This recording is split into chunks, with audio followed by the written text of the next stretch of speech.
जय। सभी लोग सामने और मेरी तरह आसन लगा के बैठ जाएं।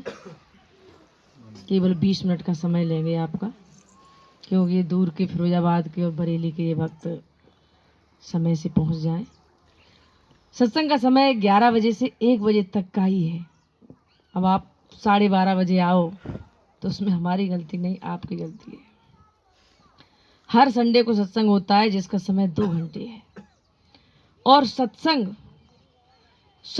की एक लाइन ही यदि समझ में आ जाए और धारण कर लो तो वो आपके जीवन कल्याण के लिए काफी है। बोलिए श्री सद्गुरुदेव की। शांतम शांत कुबोध दलनम चैतन्य रूपम परम सत्यम शील विचार सार से तम भक्ति एकलव्यम गुरुम मिथ्यावाद विहीन जनकम सत्य सदा तिष्ठितम तम लीलाग्रत विग्रम यत्परम वंदे कबीरम परम वंदे कबीरम परम। नवासीस अपना तुझे करूं बंदगी धीर पारख में रमते रहे श्यामल सत्य कबीर। अहम शुद्ध चैतन्य ज्ञानम स्वरूपम अजरम अमरहम अखंडम अनुपम।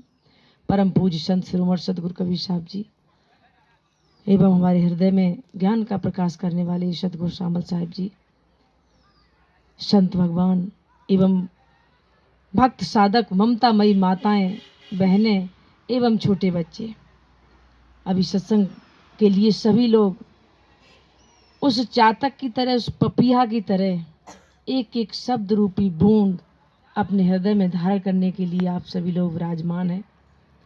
सत्संग अर्थ तो कई एक बार बताया है। सत्संग एक वाणी का विषय जो सदगुरु शिष्य को सुनाते हैं, बताते हैं, दिखाते हैं, लखाते हैं, क्योंकि शिष्य कानों के द्वारा जब वो शब्द सुनेगा तभी तो उसे बोध होगा। एक सत्संग जो यहाँ आप बैठे हो उस सत्य की तरफ संत साधक प्रेरित करते हैं, और इससे भी उच्च कोटि का वास्तविक सत्संग होता है सत्य धन संग। उस सत्य का संग करना 24 घंटे। अब वो सत्य क्या है? सत्य के विषय में अन्य अन्य मत लोगों के होते हैं, लेकिन आप लोगों को ये जानना बहुत जरूरी है कि सत्य है क्या। क्या ये शरीर सत्य है? क्या ये कपड़े सत्य हैं? क्या ये बोल रहे माइक सत्य है? क्या ये हारमोनियम सत्य है? वो चीज कोई भी सत्य नहीं है जो परिवर्तन होती है, बदलती है, कम ज्यादा होती है, घटती बढ़ती है, टूटती फूटती है। वो चीज सत्य नहीं है। सत्य क्या है? सत्य एक तुम्हारी आत्मा है जिसके पर्यायवाची शब्द हैं जीव, चेतन, आत्मा, पुरुष, और हो सकता अन्य अन्य धर्मों में और नाम हो, ईश्वर, अल्लाह, खुदा, गॉड, अन्य अन्य नामों से जिसे पुकारा जाता है। लेकिन सबसे बड़ी बात है आपके अंदर जो चेतन शक्ति है, जीवात्मा, वो सत्य है। वो आत्मा न घटती है, न बढ़ती है, न कम होती, न ज्यादा होती, न टूटती, न फूटती, न उसका नाश होता, न विनाश होता है। वो ज्यों की त्यों है। उसी को सतगुरु कबीर साहब ने कहा है कि अहम शुद्ध चैतन्य ज्ञानम स्वरूपम अजरम अमरम अखंडम अनुपम। अब उस सत्य आत्मा का जो संग करे, संग कौन करता है? संग हम ही तुम के बीच में साधक, शरीरधारी मानव, और जिसे सदगुरु की प्राप्ति हो गई, सदगुरुदेव के संकेत मात्र से जिसने अपने आप को पहचान लिया है, अपनी आत्मा को पहचान लिया है और उस आत्मा में रमण करता है, आप में आप समाया जो लखने में नहीं आया। कहने का मतलब है जो 24 घंटे या साधना काल में घंटे 2 घंटे उस सत्य का संग करे, यानी भजन और ध्यान करे, वास्तविक सत्संग वो है। अन्य किसी भी जड़ पदार्थों का, नाशवान पदार्थों का, परिवर्तन होने वाले पदार्थों का जो संग करता है, वही तो दुख का कारण है। दुख का कारण मुझे समझना है। सदगुरु कबीर साहब का एक बीजक में एक साखी आती है, और इस एक साखी में दो लोगों की वार्ता है। किसी ने पूछा एक हिरनी को कि काए हिरनी दूबरी चरे हरियरे ताल। हिरनी से पूछा कि तू हिरनी इतनी कमजोर क्यों है, इतने हरे हरे तालाब के किनारे तू चल रही है। अब उधर से हिरनी क्या जवाब देती है कि लक्ष्य अहेरी एक मृग कैतक टालू भाल। यानी हम मृग तो एक हैं, और मेरे लक्ष्य को बांधने वाले यहाँ इस जंगल में हजारों लोग हैं। शिकारी अलग बाण लिए अपना तैयार है, छोटे मोटे जानवर वो अलग तैयार हैं, क्योंकि हिरन जाति बहुत सीधी सादी होती, और शेर अलग हमारी घात में बैठा है, कोई जाल बिछाए बैठा है। कभी कभी जंगल में आग लग जाती है तो उससे भी प्राण बचाना मुश्किल हो जाता है। आंधी और तूफान आता है, हिरनी की आंखों में इस तरह का व्यवस्था है कि जरा सी आंधी चले, धूल उड़े, उसे फिर दिखाई नहीं देता है। तो लक्ष्य हेरी एक मृग, मृग तो एक है हम, और हमारे लक्ष्य को करने वाले, हमें बेंधने वाले, मृत्यु को करने वाले हजारों लोग हैं। इन कैतक टालू भाल, इन काल रूपी भालों को हम कैसे टारें। इस वक्त इसलिए हरी हरी घास होते हुए भी हम दुबले पतले हैं। कहने का मतलब, अब इसी बात को कबीर साहब की पूरे बीजक में सारी साखियां लाक्षणिक अर्थ हैं, उन्होंने किसी पर कहा है और यहाँ लाके आपको अपने ऊपर लेना है। किसी से हम कहें कि आप दुखी क्यों हो, तो पहले भले ही वो नया नया मिला हो कहेंगे नहीं नहीं बिल्कुल सही है, लेकिन संत के सामने तो वो मशीन लगी हुई है, सीटी स्कैन करते हैं, सामने आए नहीं कि एक एक हड्डी, एक एक पुर्जा सामने आ जाता है। आपकी आंखें बता देती हैं, आपका शरीर रोम रोम बता देता है, त्वचा खाल आपका चेहरे का ढंग बता देता है कि आपको एक नहीं 50 बीमारी लगी हुई है। 50 तरह से आप व्यथित हो, दुख में हो, कलह में हो, परेशान हो। तो सदगुरुदेव पूछते हैं कि भाई क्यों परेशान हो, कारण क्या है, तुम्हारे दुख का कारण क्या है। वो स्वयं नहीं बता पाते हैं, क्योंकि जो स्वयं अपने दुख का कारण जान जाएंगे तो दुख का निवारण हो जाएगा। डॉक्टर साहब के पास हम लोग जाते हैं, डॉक्टर साहब सबसे पहले कहते हैं कि भाई इतने इतने टेस्ट करा के लाइए। यदि टेस्ट में मुझे समझ में आ गया कि तुम्हारा रोग क्या है, तो डॉक्टर साहब कहते हैं कि रोग तुम चुटकी में खत्म कर देंगे, बस पता लगने में ही टाइम है।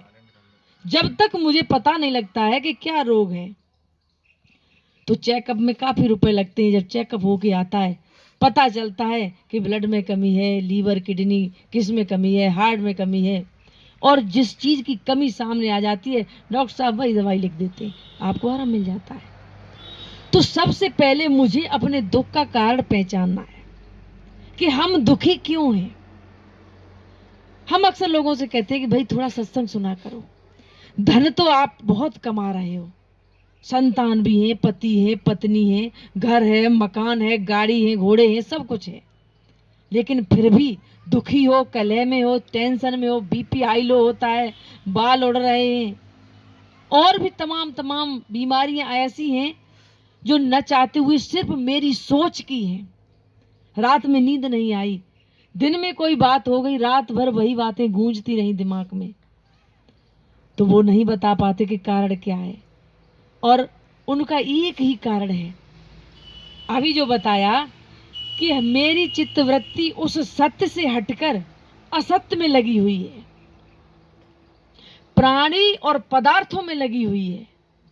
जब प्राणी और पदार्थों में मेरा मन लगेगा, और प्राणी और पदार्थ बदलने वाले हैं, प्राणियों का मतलब है शरीर से, हम नाते रिश्तों में लगे हैं।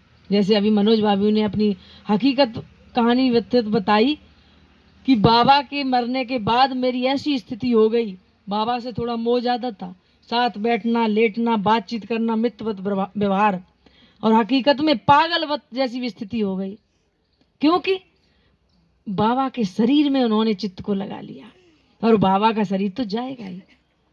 ये शरीर परिवर्तनशील है,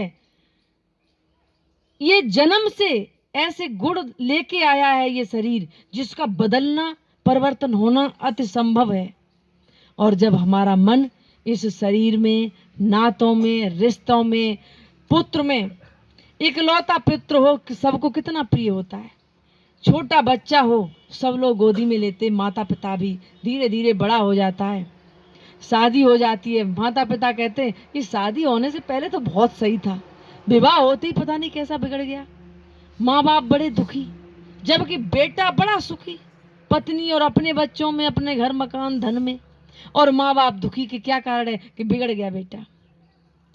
जबकि ये संभव है कि शरीर परिवर्तन होता है, इस शरीर की अपनी अपनी जरूरतें हैं, और उसे जो चाहिए, जहाँ जाना आना, खाना पीना, पति पत्नी बच्चे इत्यादि में लगा हुआ है, और माँ बाप अभी उसी जगह बैठे हुए हैं कि छोटा मासूम बच्चा था, जिस तरह भाग के मेरी गोदी में आ जाता था, अब क्या 25 और 30 साल का तब भी ऐसा ही व्यवहार करे? नहीं करेगा। मेरे दुख का कारण मेरी अज्ञानता है, और जिस दिन ये ज्ञान हो जाए कि संसार बदलेगा, आज मेरा मित्र अच्छा है, हो सकता संगत बस कल उसका स्वभाव बदल जाए, तो अपनी जगह खड़े होना सीखो कि मित्र है, हमारी मदद कर रहा है, अच्छी बात है, हम उसकी मदद कर रहे हैं, अच्छी बात है, लेकिन किसी भी क्षण बदल सकता है। पुत्र है, इसका शरीर बदलेगा, इसके विचार बदलेंगे, इसकी सोच बदलेगी, और हम वही सोचे बैठे हैं। अपना शरीर, इसी आश्रम की एक दिन की बात है, एक हमारी कोई बहन आई नई, और उन्हें देख के हमने कहा कि आप अब भी 60-65 साल पर भी आपका बहुत सुंदर शरीर है। तो उन्होंने कहा, अरे महाराज ये तो कुछ नहीं। अपनी उन्होंने पर्स में से एक फोटो निकाली कि देखो मेरी जवानी की फोटो देखो। तो हकीकत में वो भी बहुत सुंदर थी, और वो फोटो देखते देखते वो बहन जी रोने लगे। मैंने कहा, बहन जी मैंने तो ऐसा कुछ नहीं कहा, आप रोने क्यों लगी, क्या कारण है दुखी होने? कि हम इतने ही सुंदर थे महाराज जी, अब क्या बताएं, शरीर बिगड़ गया है सर। काफी देर आंसुओं से रोती रही, जैसे तैसे उन्हें शांत कराया, फिर समझाया कि बहन जी ये शरीर है, इससे तो परिवर्तन होना ही है। राजा महाराजा कितने लोग, कितने सुंदर शरीर वाले चले गए, आपका भी बदलेगा, मेरा भी बदलेगा, क्योंकि ये 5 तत्वों से बना हुआ है, और 5 तत्वों के ये गुण होते हैं कि जन्मना, मरना, विनाश और कमजोरी, रोग और भय, ये 6 अवगुण, 6 दोष इनके साथ लगे हुए हैं। तो इसका बदलना तो स्वाभाविक है। आप इतना क्यों रो रही हो? एक दिन ऐसा आएगा आपका चला भी नहीं जाएगा, एक दिन ऐसा आएगा आपका ये शरीर बिल्कुल आपको छोड़ देगा, मृत्यु हो जाएगी। और तभी आपने देखा हो बड़े बुजुर्ग मृत्यु के समय ऐसे बोल नहीं पाते, इधर उधर से आंसू निकलते हैं, क्योंकि उन्हें भय लगता है कि आज हमारी मृत्यु हो रही है। सबसे बड़ा भय मृत्यु का है, जबकि वही तो समझाते कि मृत्यु का भय मत करो, इस शरीर का परिवर्तन होगा, और ये शरीर, ये जीवात्मा छोड़ेगी, और उस छोड़ने को और अपने आप की स्थिरता का जिसे ज्ञान हो गया, वही सत में सत्संग सुन रहा है और उसने धारण किया।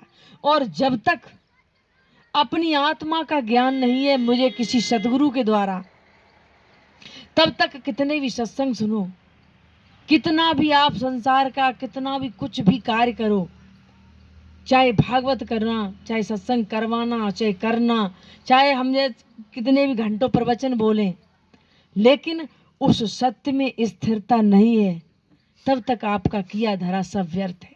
उसमें स्थिरता के लिए अपने ज्ञान को बढ़ाइए, पात्रता बढ़ाइए, और जब भी सत्संग में जाओ, कहीं भी किसी संतों की वाणी सुनने के लिए, तो अपने आप को एक पात्र, खुला पात्र रखें।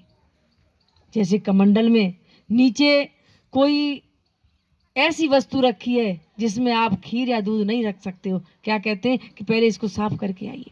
तो पात्र भी हो और खाली हो, संतों के सामने अपना शुद्ध और पवित्र पात्र, शुद्ध और पवित्र पात्र होता है सफाई और ब्रह्मचर्य से और शुद्धता से। मेरे अंदर ब्रह्मचर्य का तो गुण होना चाहिए और शारीरिक शुद्धता होनी चाहिए। शारीरिक शुद्धता भी जरूरी है। अब गंदे कपड़े पहने 8-8 दिन हम ऐसी सर्दी में नहाते नहीं है, बगल वाले को बदबू लगेगी तो वो पास बैठेगा भी नहीं। तो शारीरिक शुद्धता भी जरूरी है। फिर मन भी हमारा शुद्ध और पवित्र होना चाहिए। मन और शुद्ध पवित्र कैसे होता है कि हमें किसी के बारे में गलत विचार नहीं करना चाहिए। निगेटिव सोच, सकारात्मक सोच रखो। सबके प्रति अच्छा सोचो। तुम दूसरे के प्रति अच्छा सोचोगे, सामने वाला भी तुम्हारे प्रति अच्छा सोचेगा। तो शारीरिक शुद्धता, मन की पवित्रता और चरित्र की निर्मलता, ये सब चीजें मेरे अंदर होती हैं और पात्र हमारा तैयार और जिज्ञासु बन के जब हम किसी सत्संग में बैठते हैं तो एक एक शब्द हमारे कानों के द्वारा, हमारी आंखों के द्वारा मेरे अंतःकरण में बैठता जाता है। जीवन कल्याण के लिए एक मंसूर फकीर ने कहा है कि ये धागा तोड़ दे तस्वीर किताबें डाल पानी में, मसायक बन के क्या करना मसीकत को जलाता जा। मसायक कहते हैं वक्ता को, कि वक्ता बनने से अच्छा है उस मसीकत को जला दे, उस अहंकार को जला दे, उस घमंड को खत्म कर दे। क्यों इस संसार में सिखाने वाले बहुत हैं और सीखने वाले कम हैं। गुरुओं की संख्या ज्यादा है, शिष्यों की संख्या कम है।